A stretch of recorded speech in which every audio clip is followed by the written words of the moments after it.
Қайырлы күн қыздар. Бүгін сіздермен дәмі өте ерекше және арнайы крем сатып алуды қажет етпейтін, өте дәмді, жұмсақ болып шығатын нәзік тортын дайындайтын боламыз.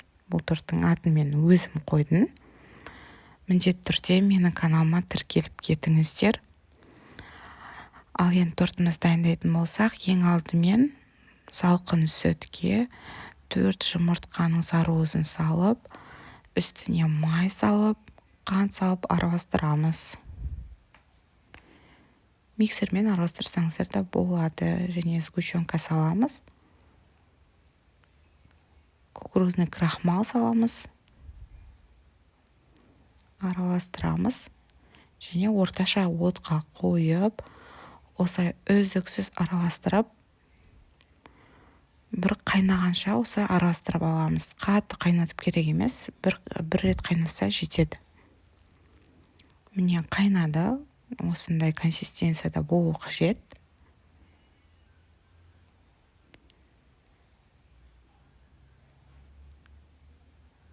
Енді бұны алып, үстіне осындай сапасы жоғары сгущенка қосамыз. Менде 3 желания.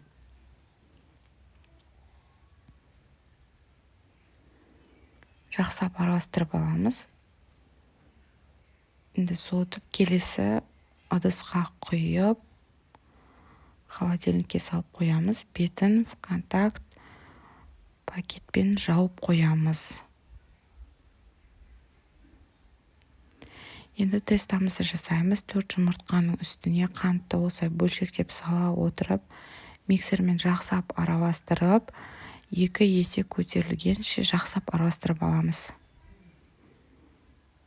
Осындай масса дайын болады. Үстіне ерітілген сары майымызды салқын күйде қосамыз. Ұнымызды, қамыр қопсытқышымызды саламыз. Және үстіне какаомызды саламыз. Жақсылап миксерлеп аламыз. Осындай бір келкі масса дайын болады. Енді формамызды дайындап аламыз. Формамызды шығаруды мен сіздерге қазір көрсетемін. Табаның астын солай қоямыз. Форманың астын үстінен басып, осылай жасап шығамыз. Формамыз дайын болды.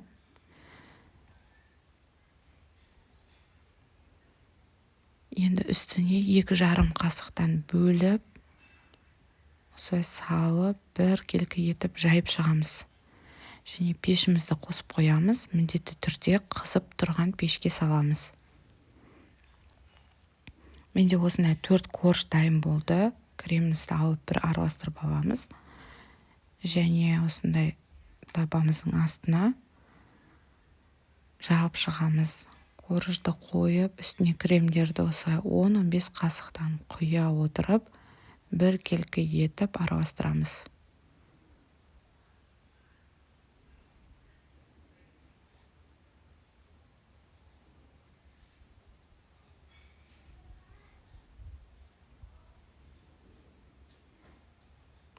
Басқа корждарымызды осылай саламыз. Жақсылап кремді жайып шығамыз да, холодильникке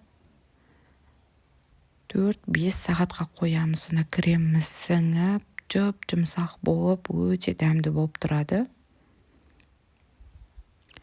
Және тортты қалаларыңызша сәндесеңіздер болады. Коржды үгітіп жасасаңыздар немесе мен сияқты кокосовый ұнтақтарын қоссаңыздар болады.